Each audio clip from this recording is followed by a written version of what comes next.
Commander Zektar's mandibles clicked nervously as he watched the human diplomat, Sarah Chen, kneel beside the Vorthak cubs. The alien younglings, each no larger than a house cat but covered in crystalline scales that shimmered like liquid starlight, had been orphaned during the recent peace negotiations. Their parents, casualties of the border skirmishes that had brought both species to this neutral station. Human Chen. Zektar's translator buzzed urgently. I must advise against physical contact. Vorthak young imprint immediately upon touch. The bonding cannot be severed. Sarah paused, her hand hovering inches from the nearest cub's head. The small creature mewled softly, its opalescent eyes fixed on her with desperate hunger, not for food, but for connection. Around the medical bay, various alien diplomats watched with mixed expressions of curiosity and concern. Ambassador Thulon of the Hegemony Coalition stepped forward, his 6 arms gesturing dismissively. The human should heed wisdom. Yes, yes. Vorthak cubs die without proper bonding, but bond makes the touched one responsible for entire life cycle. 70 standard years of obligation. Your species lacks the neural pathways for such commitment. The cubs whimpered again, and Sarah felt something twist in her chest. She'd seen that look before, in refugee camps on Earth, in the eyes of children who'd lost everything. The universal language of abandonment knew no species barrier. What happens if no one bonds with them? She asked quietly. Zektar's antennae drooped. They fade within days. It is unfortunate, but their parents' death during negotiations makes them casualties of diplomacy. The Vorthak delegation has already written them off as acceptable losses. Acceptable losses. Sarah's voice carried an edge that made several aliens step back. Humans were still relatively new to galactic politics, their reputation built more on whispered rumors than established fact. They'd emerged from their small yellow star with primitive technology, but an inexplicable knack for survival and adaptation. Dr. Vexhai, the station's chief medical officer, consulted his datapad. The bonding process is irreversible, Human Chen. Your brain chemistry would permanently alter. The cubs would become your priority above all else, career, relationships, even your own survival. Many species consider it a form of mental slavery. Sarah looked at the cubs again. 3 of them now, huddled together, their crystalline scales dimming as their life force ebbed.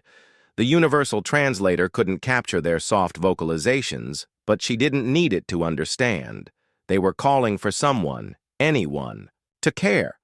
You said 70 years? She asked. Standard galactic years, yes. They mature slowly but live long. The bonded guardian must provide not just care but educational guidance, emotional stability, and— I understand. Sarah moved her hand closer. What you don't understand is that humans have been caring for other species for millennia. We domesticated wolves and made them family.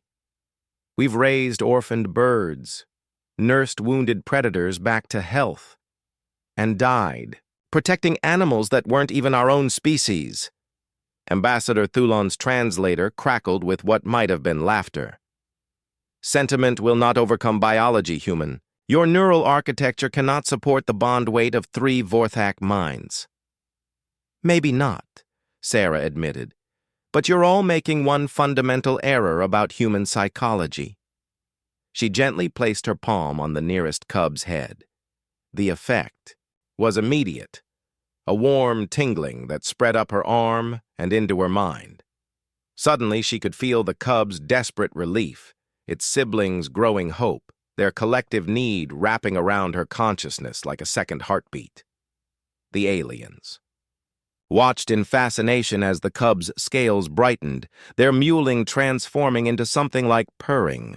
The other 2 scrambled over, pressing against Sarah's legs and arms, and she felt her awareness expand to encompass all 3 minds. Remarkable, breathed Dr. Vexhai.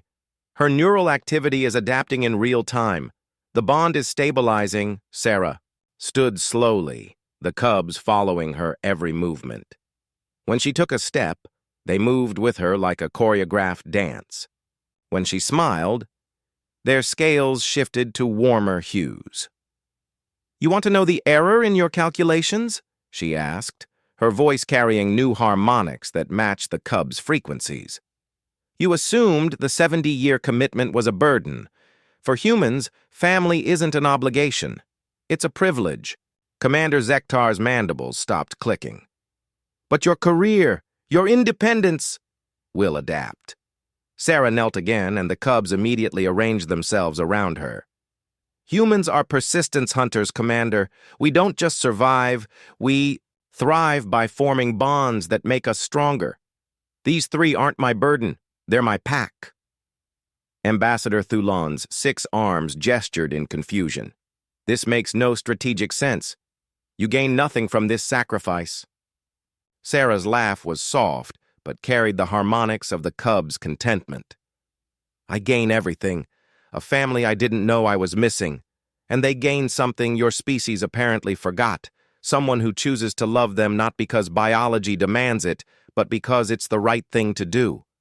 As the diplomatic session resumed later that day, Sarah sat with the cubs arranged around her chair.